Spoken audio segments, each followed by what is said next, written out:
O Grande Conflito, capítulo 8. O poder triunfante da verdade. Um novo imperador, Carlos V, subira ao trono da Alemanha, e os emissários de Roma se apressaram a apresentar suas congratulações e induzir o monarca a empregar seu poder contra a reforma. De um lado, o eleitor da Saxônia, a quem Carlos em grande parte devia a coroa, rogava-lhe não dar passo algum contra Lutero antes de lhe conceder oportunidade de se fazer ouvir. O imperador ficou assim colocado em posição de grande perplexidade e embaraço. Os adeptos do Papa não ficariam satisfeitos com coisa alguma a não ser um edito imperial sentenciando Lutero à morte. O eleitor declarava firmemente que nem Sua Majestade Imperial nem outra pessoa qualquer tinha demonstrado haverem sido refutados os escritos de Lutero. Portanto, pedia que o doutor Lutero fosse provido de salvo-conduto, de maneira que pudesse comparecer perante um tribunal de juízes sábios, piedosos e imparciais. A atenção de todos os partidos dirigia-se agora para a Assembleia dos Estados Alemães, que se reuniu em Worms, logo depois da ascensão de Carlos ao poder imperial.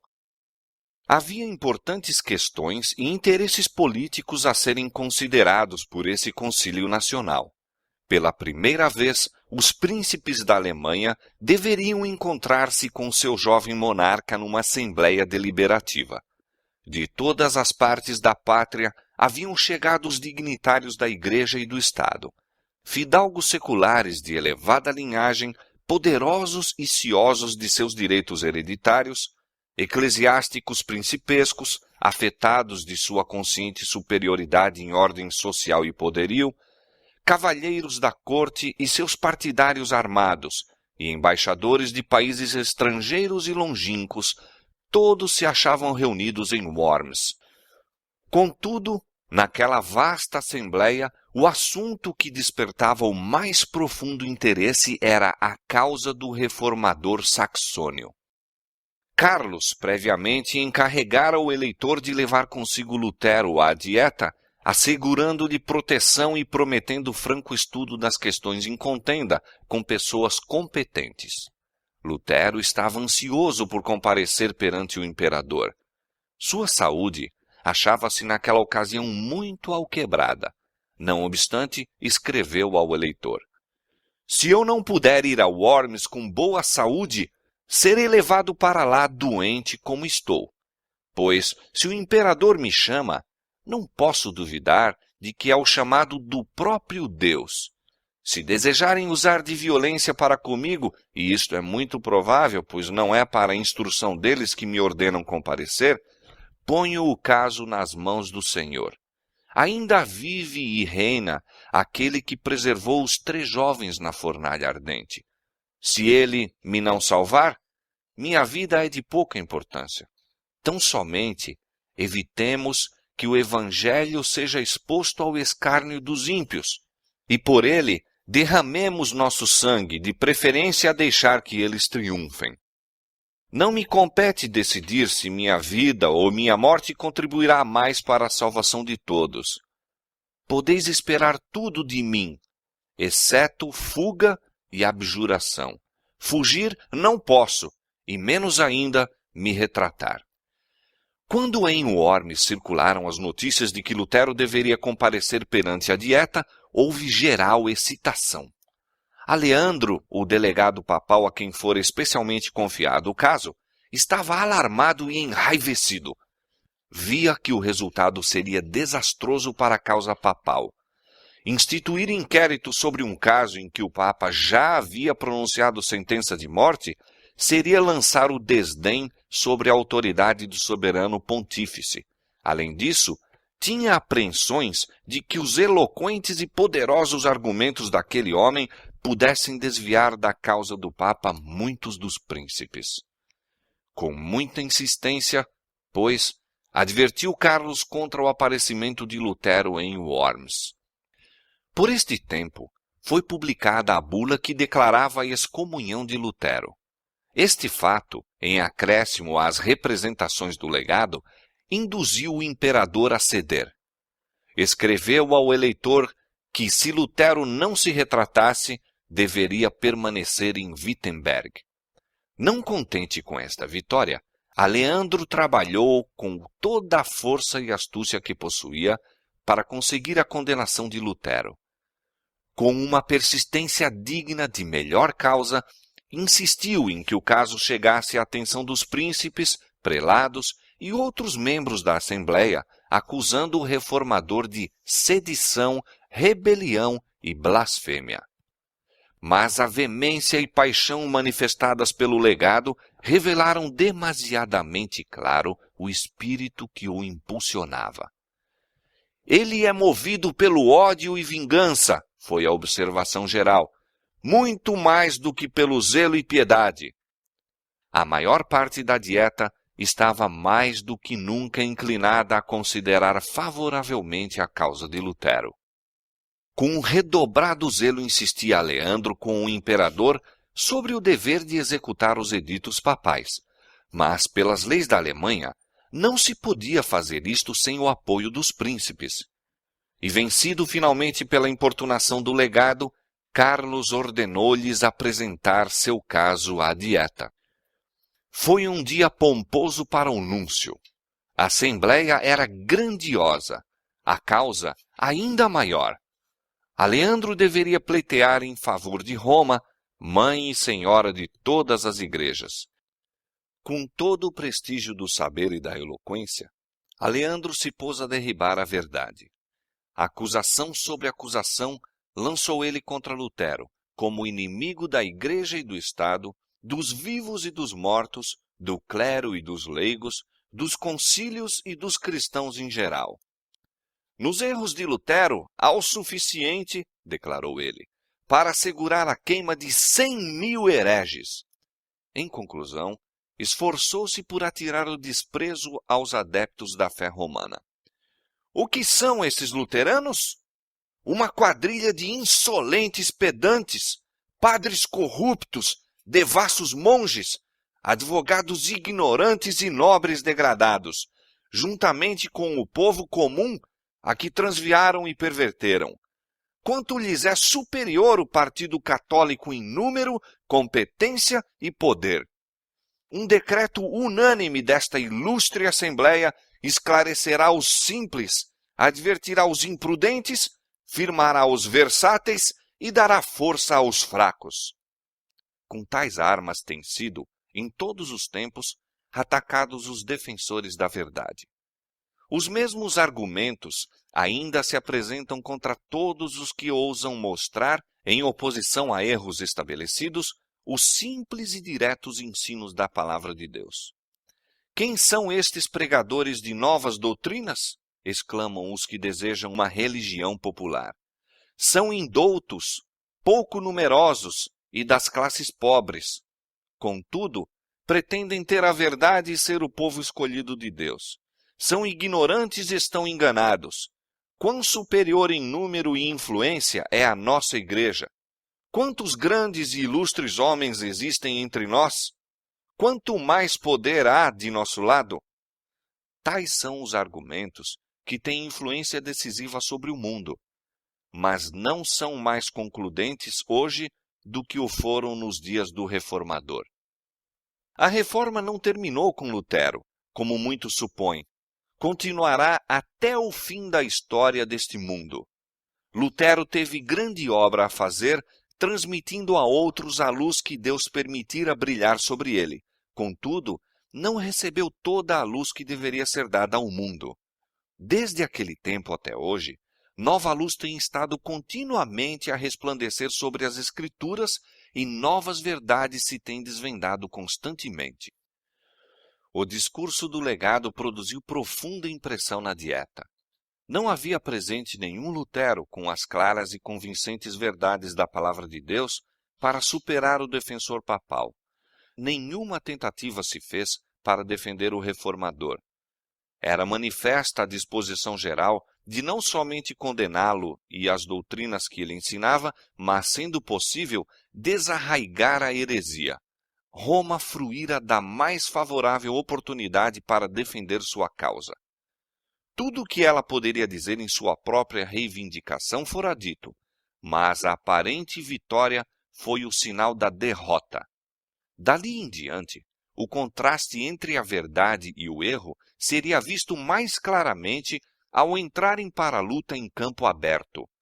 Nunca mais, desde aquele dia, Roma se havia de sentir tão segura como estivera.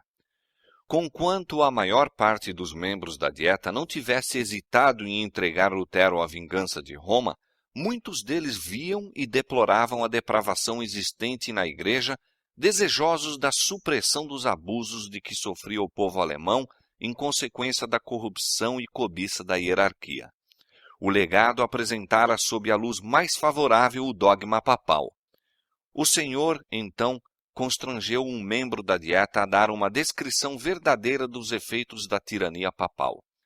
Com nobre firmeza, o duque Jorge da Saxônia se levantou naquela assembleia principesca e especificou com terrível precisão os enganos e abominações do papado e seus horrendos resultados.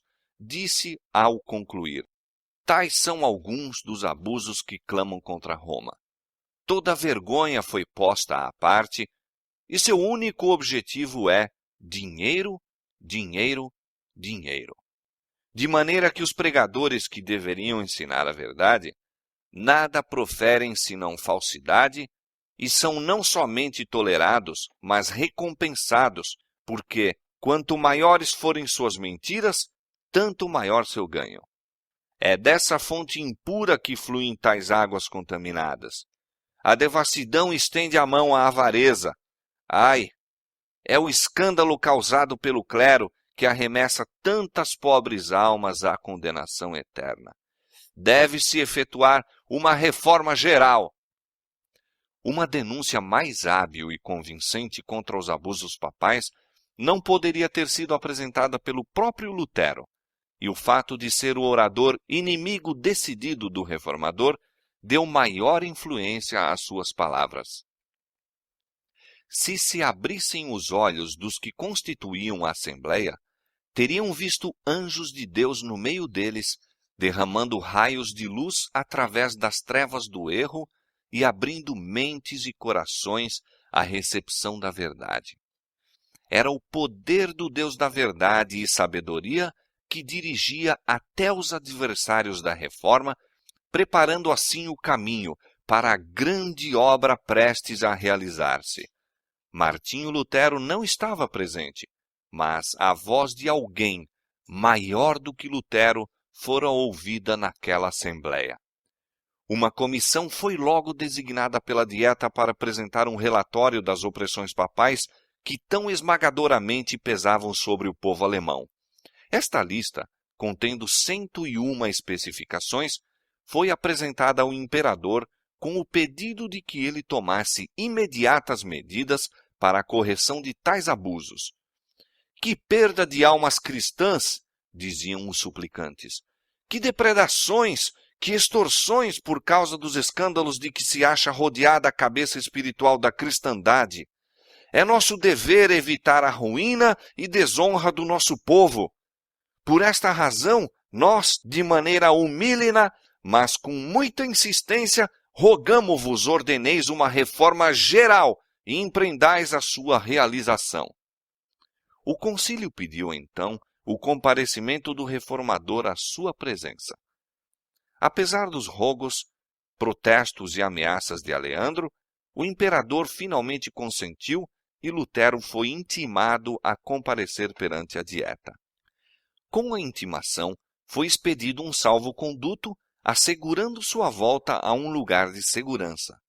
Ambos foram levados a Wittenberg por um arauto que estava incumbido de conduzir o reformador a Worms. Os amigos de Lutero estavam aterrorizados, angustiados. Sabendo do preconceito e inimizade contra ele, temiam que mesmo seu salvo-conduto não fosse respeitado e rogavam-lhe não expusesse a vida ao perigo. Ele replicou: os sectários do Papa não desejam minha ida a Worms, mas minha condenação e morte. Não importa. não orem por mim, mas pela palavra de Deus. Cristo me dará seu Espírito para vencer esses ministros do erro. Desprezo-os em minha vida, triunfarei sobre eles pela minha morte. Estão atarefados em Worms com o intuito de me obrigarem a abjurar. E esta será a minha abjuração. Anteriormente eu dizia que o Papa é o vigário de Cristo. Hoje assevero ser ele o adversário de nosso Senhor e o apóstolo do diabo. Lutero não deveria fazer sozinho sua perigosa viagem. Além do mensageiro imperial, 3 de seus amigos mais certos se decidiram a acompanhá-lo. Melanchthon ardorosamente quis unir-se a eles. Seu coração estava ligado ao de Lutero e anelava segui-lo, sendo necessário a prisão ou a morte. Seus rogos, porém, não foram atendidos. Se Lutero perecesse, as esperanças da reforma deveriam centralizar-se neste jovem colaborador. Disse o reformador quando se despediu de Melanchthon: se eu não voltar e meus inimigos me matarem, continua a ensinar e permanece firme na verdade. Trabalha em meu lugar. Se sobreviveres, minha morte terá pouca consequência. Estudantes e cidadãos que se haviam reunido para testemunharem a partida de Lutero ficaram profundamente comovidos. Uma multidão, cujo coração havia sido tocado pelo Evangelho, deu-lhe as despedidas em pranto. Assim, o reformador e seus companheiros partiram de Wittenberg. Viram em viagem que o espírito do povo se achava oprimido por tristes pressentimentos.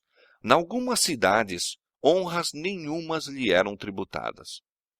Ao pararem para o pouso, um padre amigo exprimiu seus temores, segurando diante de Lutero o retrato de um reformador italiano que sofrera o martírio. No dia seguinte, souberam que os escritos de Lutero haviam sido condenados em Worms. Mensageiros imperiais estavam proclamando o decreto do imperador e apelando ao povo para trazerem aos magistrados as obras proscritas. O arauto, temendo pela segurança de Lutero no concílio e julgando que sua resolução já pudesse estar abalada, perguntou se ele ainda desejava ir avante. Respondeu: posto que interdito, em todas as cidades irei. Em Erfurt, Lutero foi recebido com honras. Cercado de multidões que o admiravam, passou pelas ruas que ele muitas vezes atravessara com a sacola de pedinte. Visitou sua capela no convento e pensou nas lutas pelas quais a luz que agora inundava a Alemanha se derramara em sua alma. Insistiu-se com ele a que pregasse. Isto lhe havia sido vedado, mas o arauto concedeu-lhe permissão e o frade, que fora outrora o serviçal do convento, subiu agora ao púlpito.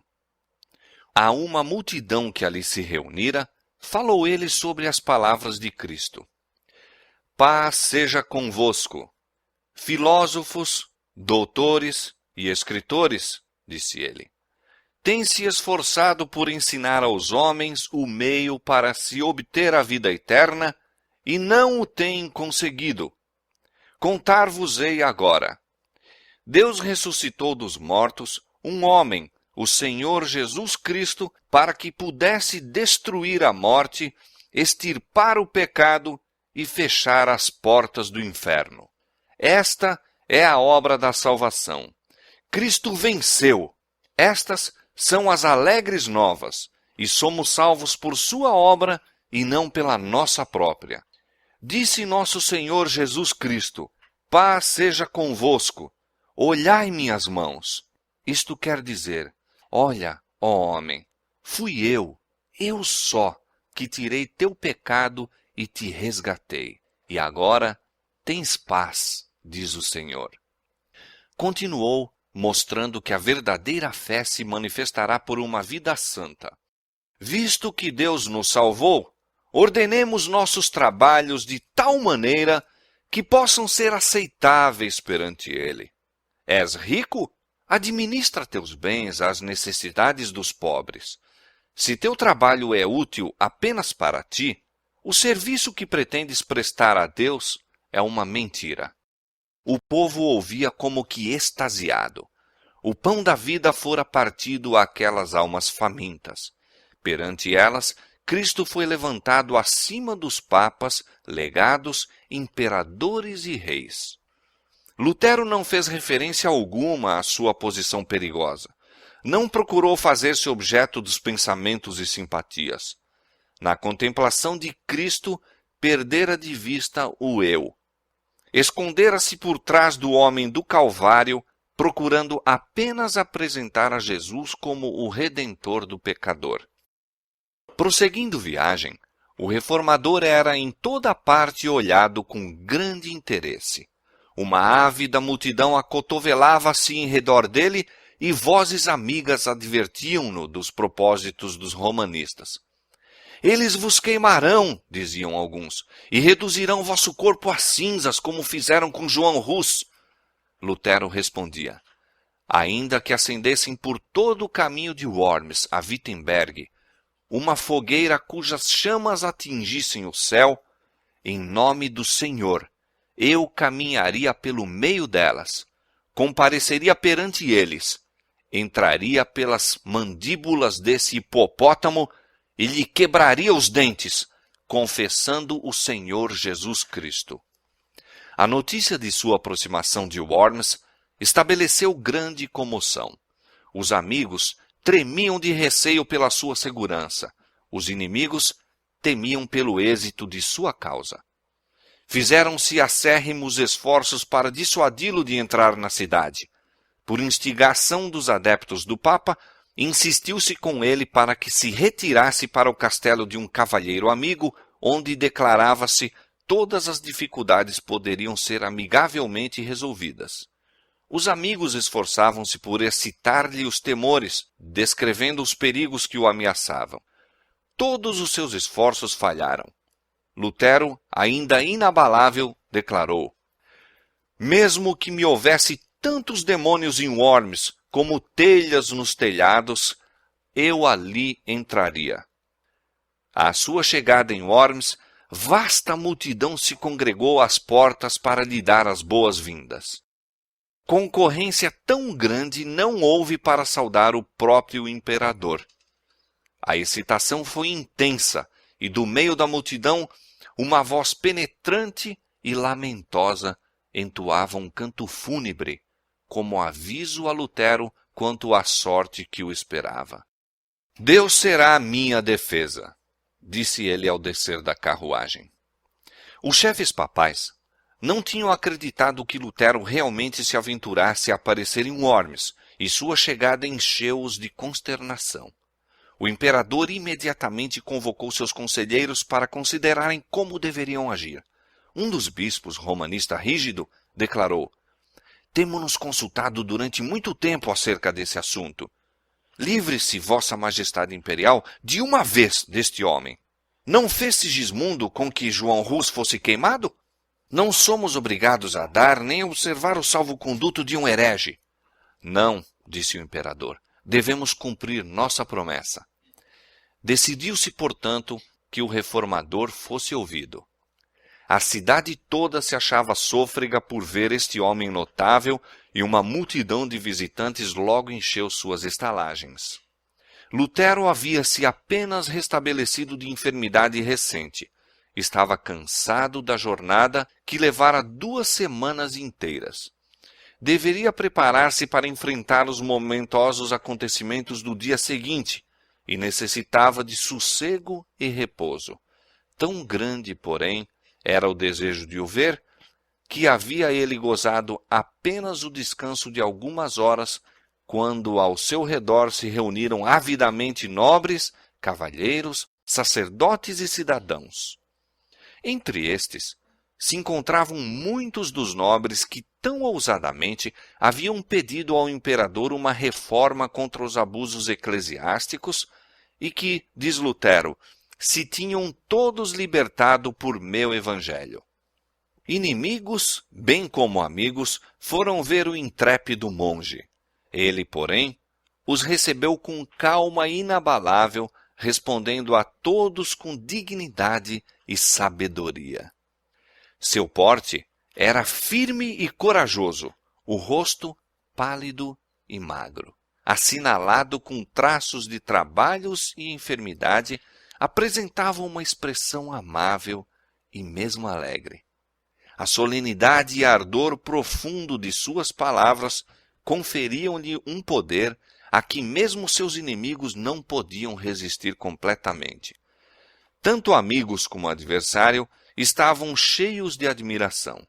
Alguns estavam convictos de que uma influência divina o acompanhava.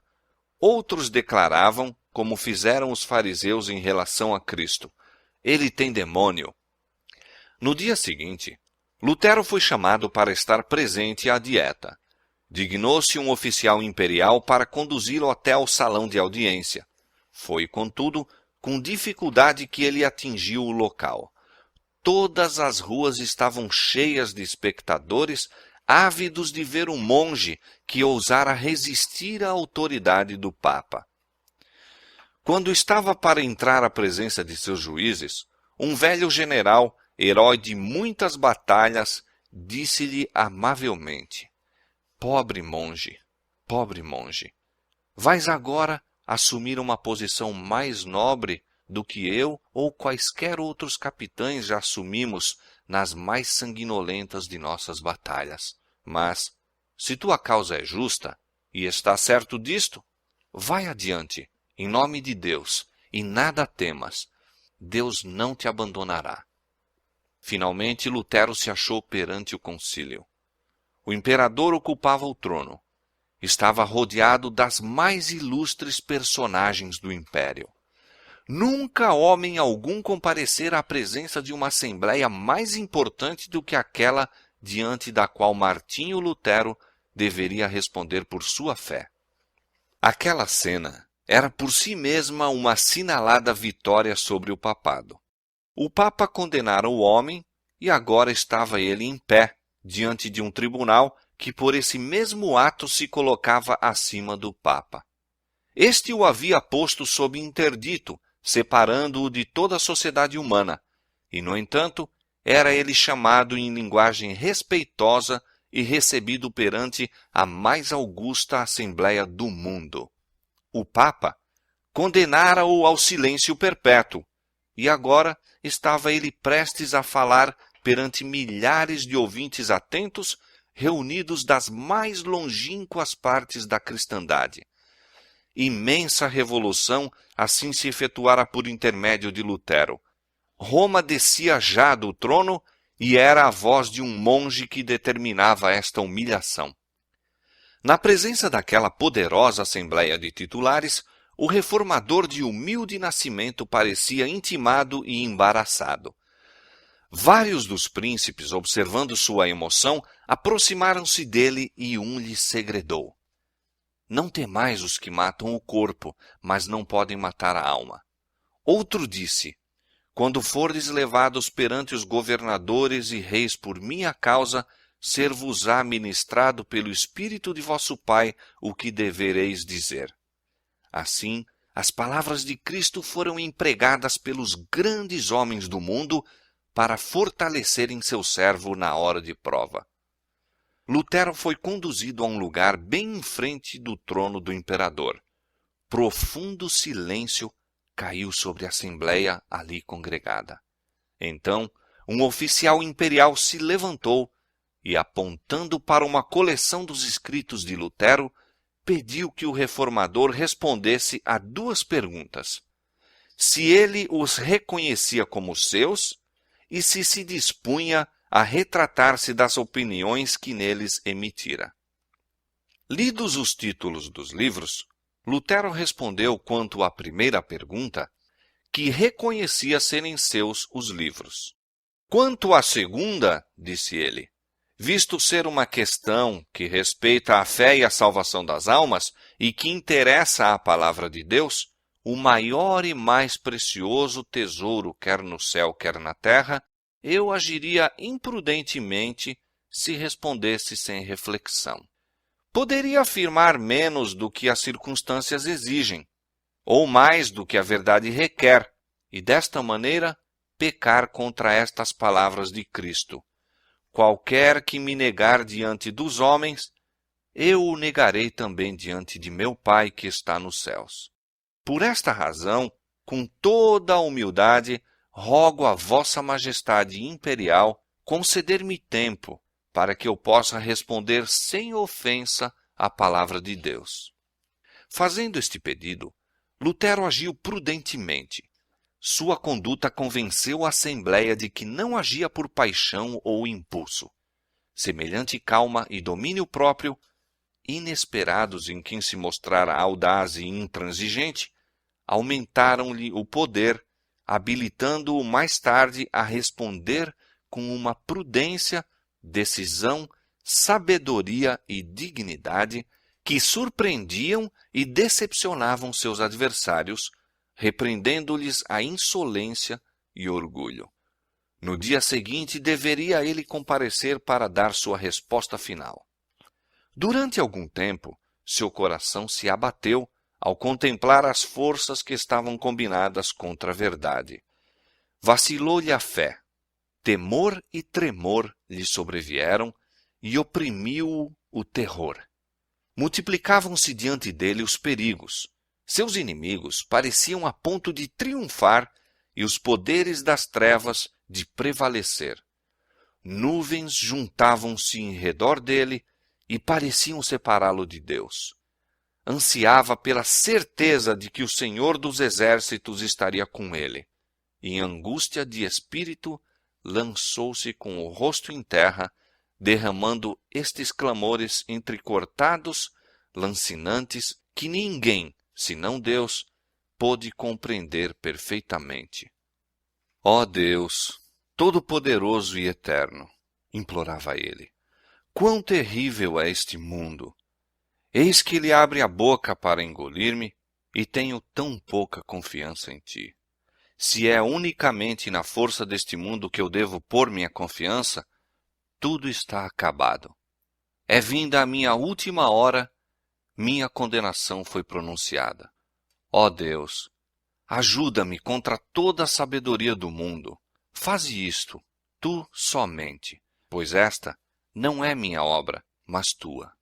Nada tenho a fazer por minha pessoa e devo tratar com estes grandes do mundo, mas a causa é tua. E é uma causa justa e eterna. Ó Senhor, auxilia-me. Deus fiel e imutável, em homem algum ponho minha confiança. Tudo o que é do homem é incerto. Tudo o que do homem vem, falha. Escolheste-me para esta obra. Sê ao meu lado por amor de teu bem-amado Jesus Cristo, que é a minha defesa, meu escudo e torre forte.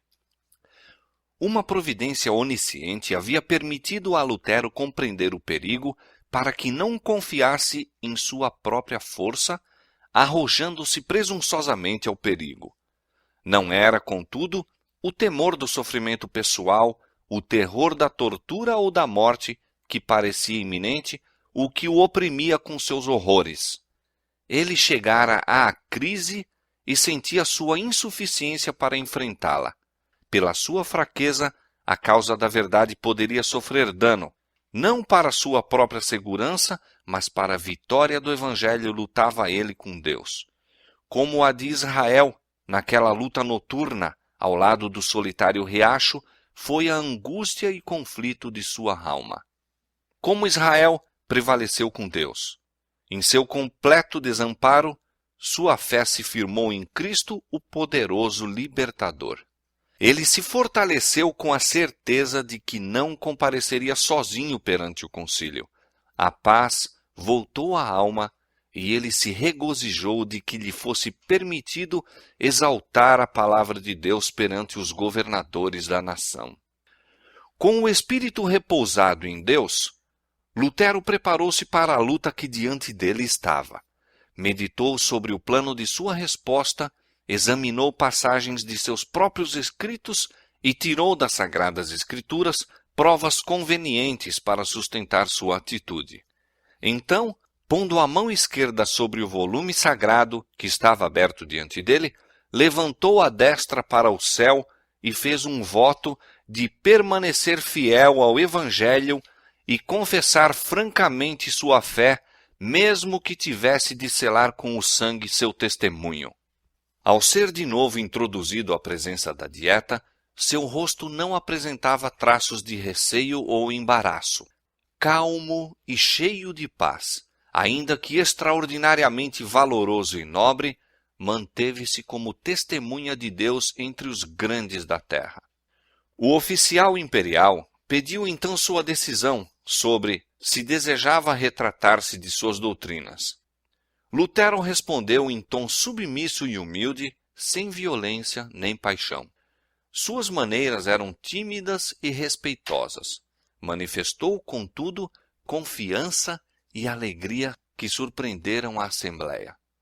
Sereníssimo imperador, ilustres príncipes, graciosos fidalgos, disse Lutero, compareço neste dia perante vós, em conformidade com a ordem a mim dada ontem, e pela mercê de Deus, conjuro vossa majestade e vossa augusta alteza a escutar, com graça, a defesa de uma causa que, estou certo, é justa e verdadeira. Se por ignorância eu transgredir os usos e etiquetas das cortes, rogo-vos perdoar-me, pois não fui criado nos palácios dos reis, mas na reclusão de um convento. Então, referindo-se à pergunta, declarou que suas obras publicadas não eram todas do mesmo caráter. Em algumas havia tratado da fé e das boas obras, e mesmo seus inimigos as declaravam não somente inofensivas, mas proveitosas. Abjurá-las seria condenar verdades que todos os partidos professavam. A segunda classe consistia em escritos que expunham as corrupções e abusos do papado. Revogar estas obras fortaleceria a tirania de Roma, abrindo uma porta mais larga a muitas e grandes impiedades. Na terceira classe de seus livros, atacara indivíduos que haviam defendido erros existentes. Em relação a eles, confessou francamente que tinha sido mais violento do que convinha. Não pretendia estar isento de falta, mas mesmo estes livros não poderia revogar, pois que tal procedimento tornaria audaciosos os inimigos da verdade e então aproveitariam a ocasião para esmagar o povo de Deus com crueldade ainda maior. Não sou, todavia, senão um mero homem, e não Deus, continuou ele. Portanto, defender-me-ei como fez Cristo. Se falei mal, dá testemunho do mal. Pela misericórdia de Deus, conjuro-vos, sereníssimo imperador, e a vós, ilustríssimos príncipes, e a todos os homens de toda categoria, a provar pelos escritos dos profetas e apóstolos que errei. Logo que estiver convicto disso, retratarei todo o erro e serei o primeiro a lançar mão de meus livros e atirá-los ao fogo. O que acabo de dizer claramente mostra, eu o espero, que pesei e considerei cuidadosamente os perigos a que me exponho, mas, longe de me desanimar, regozijo-me por ver que o Evangelho é hoje, como nos tempos antigos, causa de perturbação e dissensão. Este é o caráter, este é o destino da palavra de Deus. Não vim trazer paz à terra, mas espada, disse Jesus Cristo. Deus é maravilhoso e terrível em seus conselhos. Acautelai-vos para que não aconteça que, supondo apagar dissensões, persigais a santa palavra de Deus e arrosteis sobre vós mesmos um pavoroso dilúvio de perigos insuperáveis, de desastres presentes e desolação eterna. Poderia citar muitos exemplos dos oráculos de Deus. Poderia falar dos faraós, dos reis da Babilônia e dos reis de Israel, cujos trabalhos não contribuíram nunca mais eficazmente para a sua própria destruição do que quando buscavam, mediante conselhos prudentíssimos na aparência, fortalecer seu domínio. Deus é o que transporta montanhas sem que o sintam. Lutero falara em alemão. Foi-lhe pedido, então, repetir as mesmas palavras em latim. Embora exausto pelo esforço anterior, anuiu e novamente fez seu discurso com a mesma clareza e energia que a princípio. A providência de Deus dirigiu isto.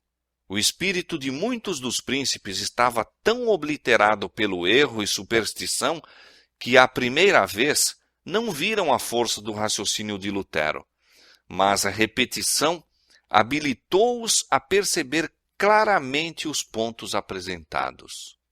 Os que obstinadamente fechavam os olhos à luz e se decidiram não convencer-se das verdades, ficaram enraivecidos com o poder das palavras de Lutero. Quando cessou de falar, o anunciador da dieta disse irado: "Não respondeste à pergunta feita. Exige-se que dês resposta clara e precisa. Retratar-te-ás ou não?" O reformador respondeu: "Visto que vossa sereníssima majestade e vossas nobres altezas exigem de mim resposta clara, simples e precisa, dar-vo-á-la-ei, e é esta. Não posso submeter minha fé, quer ao Papa, quer aos concílios, porque é claro como o dia que eles têm frequentemente errado e se contradito um ao outro. Portanto, a menos que eu seja convencido pelo testemunho das Escrituras ou pelo mais claro raciocínio, a menos que eu seja persuadido por meio das palavras que citei, a menos que assim submetam minha consciência pela palavra de Deus, não posso retratar-me e não me retratarei, pois é perigoso a um cristão falar contra a consciência. Aqui permaneço, não posso fazer outra coisa. Deus queira ajudar-me. Amém." Assim se manteve este homem justo sobre o firme fundamento da palavra de Deus. A luz do céu iluminava-lhe o semblante. Sua grandeza e pureza de caráter, sua paz e alegria de coração eram manifestas a todos ao testificar ele contra o poder do erro e testemunhar a superioridade da fé que vence o mundo. A assembleia toda ficou por algum tempo muda de espanto. Em sua primeira resposta, Lutero falara em tom baixo e em atitude respeitosa, quase submissa. Os romanistas haviam interpretado isto como sinal de que lhe estivesse começando a faltar o ânimo. Consideraram o pedido de delonga simples prelúdio de sua retratação. O próprio Carlos, notando, meio desdenhoso, a constituição abatida do monge, seu traje singelo e a simplicidade de suas maneiras, declarara: "Este monge nunca fará de mim um herege." A coragem e firmeza que agora ele ostentara, bem como o poder e clareza de seu raciocínio, encheram de surpresa todos os partidos. O imperador, possuído de admiração, exclamou: "Este monge fala com coração intrépido e inabalável coragem." Muitos dos príncipes alemães olhavam com orgulho e alegria a este representante de sua nação. Os partidários de Roma haviam sido vencidos. Sua causa parecia sob a mais desfavorável luz. Procuraram manter seu poder, não apelando para as Escrituras, mas com recurso às ameaças, indefectível argumento de Roma. Disse o anunciador da dieta: "Se não se retratar, o imperador e os governos do império consultar-se-ão, quanto à conduta a adotar-se contra o herege incorrigível." Os amigos de Lutero, que com grande alegria lhe ouviram a nobre defesa, tremeram àquelas palavras, mas o próprio doutor disse claramente: "Queira Deus ser meu auxiliador, pois não posso retratar-me de coisa alguma." Ordenou-se-lhe que se retirasse da dieta enquanto os príncipes se consultavam juntamente. Pressentia-se que chegara uma grande crise. A persistente recusa de Lutero em submeter-se poderia afetar a história da Igreja durante séculos. Decidiu-se-lhe dar mais uma oportunidade para abjurar. Pela última vez foi ele levado à Assembleia. Novamente, foi feita a pergunta se ele renunciaria às suas doutrinas. "Não tenho outra resposta a dar", disse ele, "a não ser a que já dei.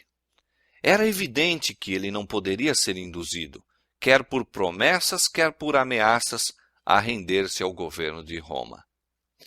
Os chefes papais aborreceram-se de que seu poderio, o qual fizera com que reis e nobres tremessem, fosse dessa maneira desprezado por um humilde monge. Almejavam fazê-lo sentir sua ira, destruindo-lhe a vida com torturas. Lutero, porém, compreendendo o perigo, falara a todos com dignidade e calma cristãs. Suas palavras tinham sido isentas de orgulho, paixão e falsidade. Havia perdido de vista a si próprio e aos grandes homens que o cercavam, e sentia unicamente que se achava na presença de alguém infinitamente superior aos papas, prelados, reis e imperadores. Cristo falara por intermédio do testemunho de Lutero com um poder e grandeza que na ocasião causou espanto e admiração tanto a amigos como a adversários. O Espírito de Deus estivera presente naquele concílio, impressionando o coração dos principais do império. Vários dos príncipes reconheceram ousadamente a justiça da causa de Lutero. Muitos estavam convictos da verdade, mas em outros as impressões recebidas não foram duradouras. Houve outra classe que no momento não exprimiu suas convicções, mas que, tendo pesquisado as Escrituras por si mesmos, tornaram-se, em ocasião posterior, destemidos sustentáculos da Reforma. O eleitor Frederico aguardara ansiosamente o comparecimento de Lutero perante a Dieta e, com profunda emoção, ouviu seu discurso.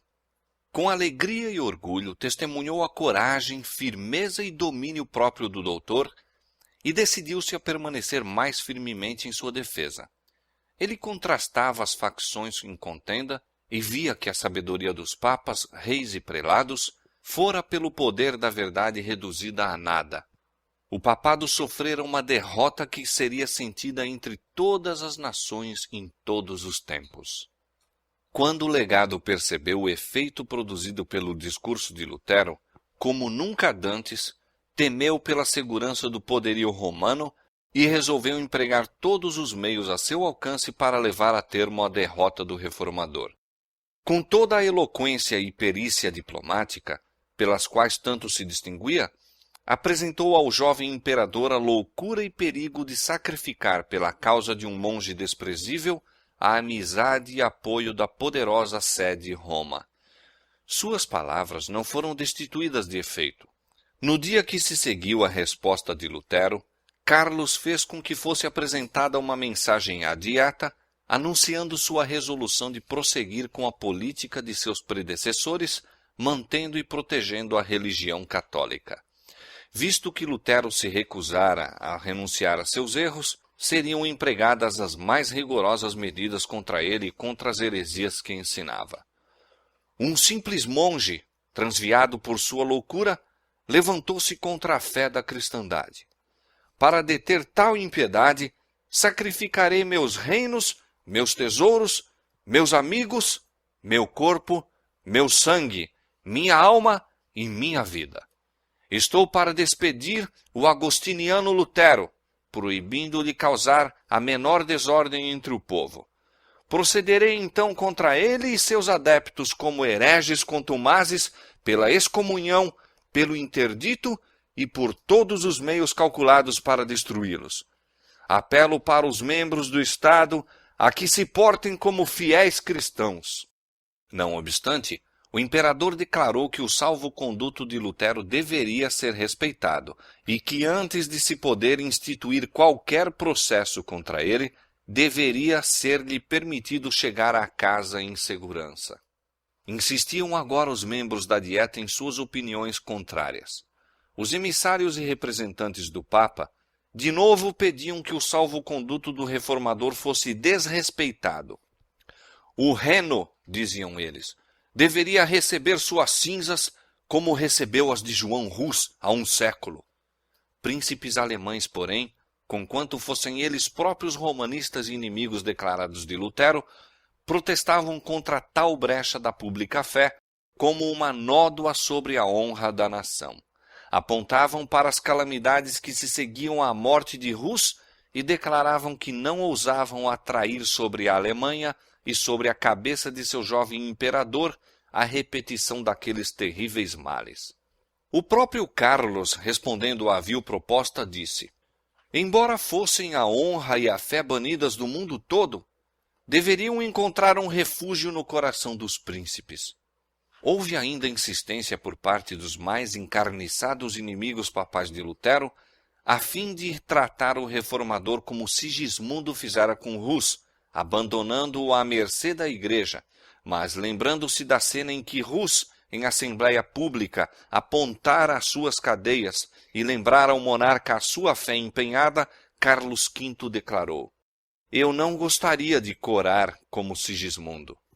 Não obstante, Carlos havia deliberadamente rejeitado as verdades apresentadas por Lutero. Estou firmemente resolvido a imitar o exemplo de meus maiores, escreveu o monarca. Decidira não sair da senda do costume, mesmo para andar nos caminhos da verdade e justiça.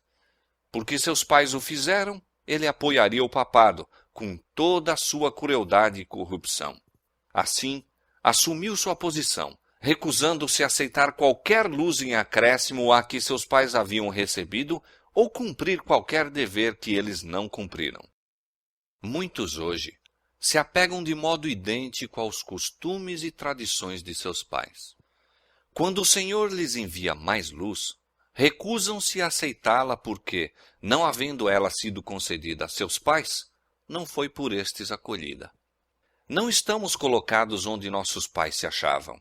Consequentemente, nossos deveres e responsabilidades não são os mesmos.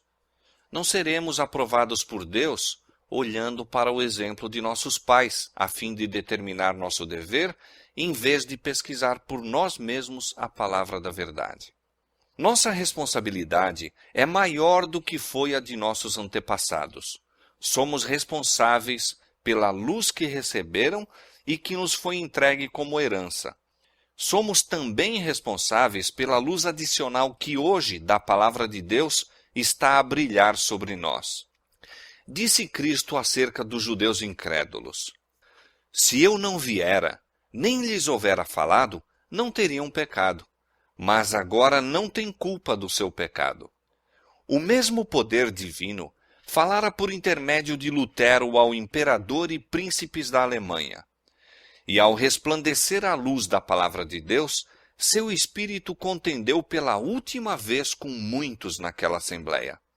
Como Pilatos, século antes, permitira que o orgulho e a popularidade fechassem seu coração contra o Redentor do mundo, como o timorato Félix ordenou ao mensageiro da verdade: por agora vai-te, e em tendo oportunidade te chamarei.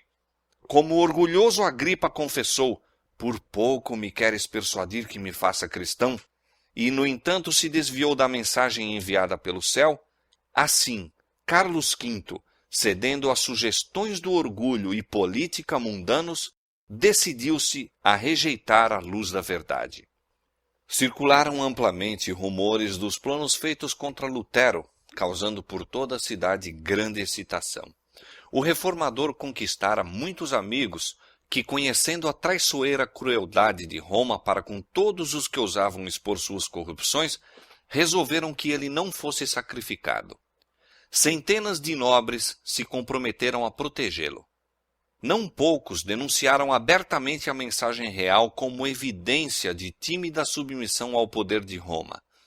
Às portas das casas e em lugares públicos foram afixados cartazes, alguns condenando e outros apoiando Lutero. Num deles estavam meramente escritas as significativas palavras do sábio: ai de ti, ó terra, cujo rei é criança. Eclesiastes 10:16. O entusiasmo popular em favor de Lutero por toda a Alemanha convenceu tanto o imperador como a dieta de que qualquer injustiça a ele manifesta faria perigar a paz do império e mesmo a estabilidade do trono. Frederico da Saxônia manteve uma estudada reserva, escondendo cuidadosamente seus verdadeiros sentimentos para com o reformador, ao passo que o guardava com incansável vigilância, observando todos os seus movimentos e todos os de seus inimigos. Mas muitos havia que não faziam tentativa para ocultar sua simpatia por Lutero. Ele era visitado por príncipes, condes, barões e outras pessoas de distinção, tanto leigas como eclesiásticas. A salinha do doutor, escreveu Spalatin, não podia conter todos os visitantes que se apresentavam. O povo contemplava-o como se fosse mais do que humano. Mesmo os que não tinham fé em suas doutrinas não podiam deixar de admirar aquela altiva integridade que o levou a afrontar a morte, de preferência a violar a consciência. Fizeram-se ardentes esforços a fim de obter o consentimento de Lutero para uma transigência com Roma. Nobres e príncipes lembraram-lhe que, se permitisse colocar seu próprio juízo contra o da Igreja e dos concílios, seria logo banido do império e não teria então defesa. A este apelo, Lutero respondeu: o Evangelho de Cristo não pode ser pregado sem dano. Por que, pois, deveria o temor ou a apreensão do perigo separar-me do Senhor e da divina palavra, que unicamente é a verdade? Não. Entregaria antes meu corpo, meu sangue e minha vida.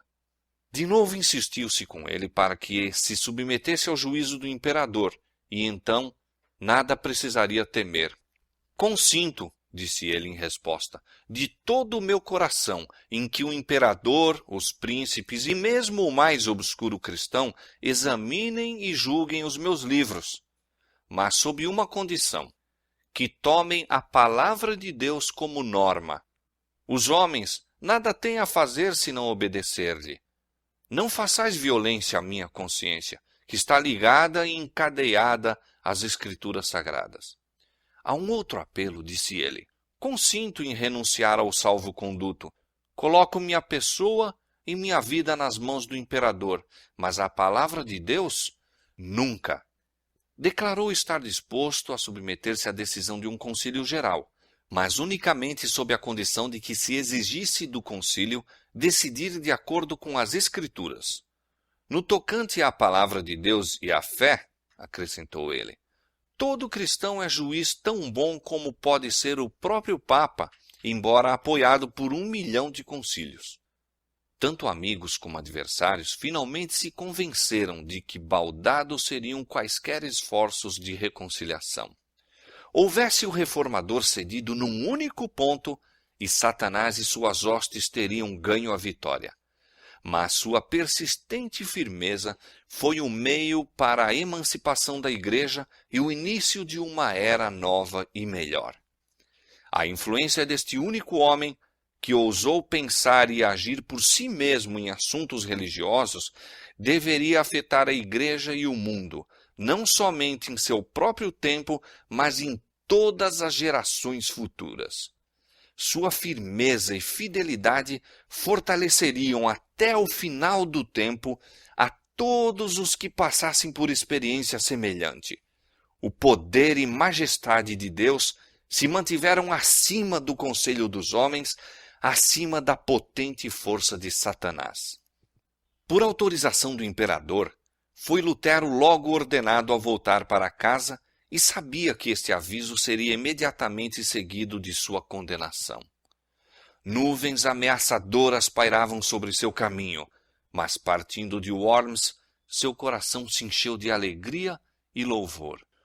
O próprio diabo, disse ele, guardou a fortaleza do Papa, mas Cristo fez nela uma larga brecha e Satanás foi constrangido a confessar que o Senhor é mais poderoso do que ele. Depois de sua partida, ainda desejoso de que sua firmeza não fosse mal interpretada como sendo rebelião, Lutero escreveu ao imperador: Deus, que é o pesquisador dos corações, é minha testemunha, disse ele, de que estou pronto para, da maneira mais ardorosa, obedecer à vossa majestade, na honra e na desonra, na vida e na morte, e sem exceções, a não ser a palavra de Deus, pela qual o homem vive.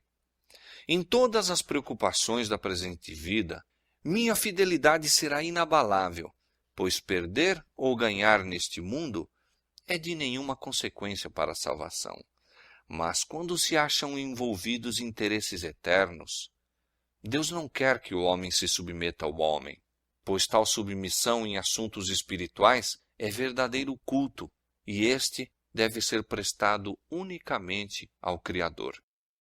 Na viagem de volta a Worms, a recepção de Lutero foi mais lisonjeira mesmo que na sua ida para ali. Eclesiásticos principescos davam as boas-vindas ao monge excomungado e governadores civis honravam ao homem que o imperador denunciara. Insistiu-se com ele que pregasse, e não obstante a proibição imperial, de novo subiu ao púlpito. Nunca me comprometi a acorrentar a palavra de Deus, disse ele, e nem o farei. Não estivera ainda muito tempo ausente de Worms, quando os chefes coagiram o imperador a promulgar um edito contra ele. Nesse decreto, Lutero foi denunciado como o próprio Satanás sob a forma de homem e sob as vestes de monge. Ordenou-se que logo ao expirar o prazo de seu salvo-conduto, se adotassem medidas para deter a sua obra. Proibia-se a todas as pessoas abrigá-lo, dar-lhe comida ou bebida, ou por palavras ou atos, em público ou em particular, auxiliá-lo ou apoiá-lo. Deveria ser preso onde quer que o pudesse ser e entregue às autoridades. Presos deveriam ser também seus adeptos e confiscadas suas propriedades. Deveriam destruir-se seus escritos e, finalmente, todos os que ousassem agir contrariamente àquele decreto eram incluídos em sua condenação. O eleitor da Saxônia e os príncipes mais amigos de Lutero tinham se retirado de Worms logo depois de sua partida, e o decreto do imperador recebeu a sanção da Dieta. Achavam-se agora jubilosos os romanistas. Consideravam selada a sorte da reforma. Deus provera a seu servo, nesta hora de perigo, um meio para escapar ao mesmo. Um olhar vigilante acompanhava os movimentos de Lutero e um coração verdadeiro e nobre decidira o seu livramento. Era claro que Roma não se satisfaria com coisa alguma senão sua morte. Unicamente ocultando-se poderia ele ser preservado das garras do leão. Deus dera sabedoria a Frederico da Saxônia para idear um plano destinado a preservar o reformador. Com a cooperação de verdadeiros amigos, executou-se o propósito do eleitor e Lutero foi, de maneira eficiente, oculto de seus amigos e inimigos. Em sua viagem de volta para casa, foi preso, separado de seus assistentes e precipitadamente transportado através da floresta para o castelo de Wartburgo, isolada fortaleza nas montanhas. Tanto o rapto como o esconderijo foram de tal maneira envoltos em mistério que até o próprio Frederico, durante muito tempo, não soube para onde fora ele conduzido. Essa ignorância não deixou de ter seu desígnio. Enquanto o eleitor nada soubesse do paradeiro de Lutero, nada poderia revelar. Convenceu-se de que o reformador estava em segurança e, com isso, se sentiu satisfeito.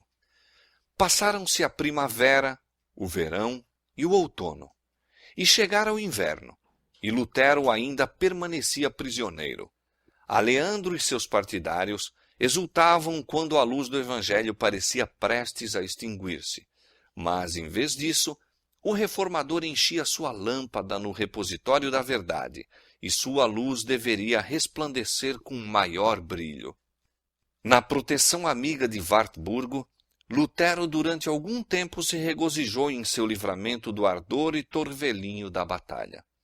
Mas não poderia por muito tempo encontrar satisfação no silêncio e repouso. Habituado a uma vida de atividade e acirrado conflito, mal suportava o permanecer inativo.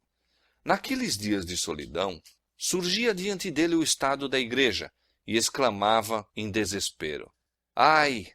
Ninguém há neste último tempo da ira do Senhor para ficar diante dele como uma muralha e salvar Israel.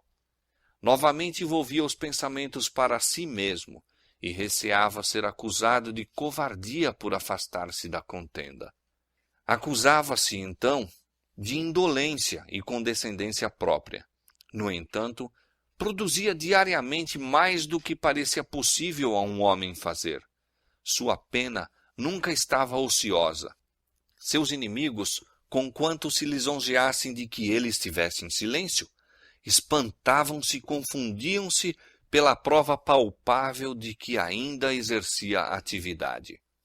Sem número de folhetos procedentes de sua pena circulavam pela Alemanha toda.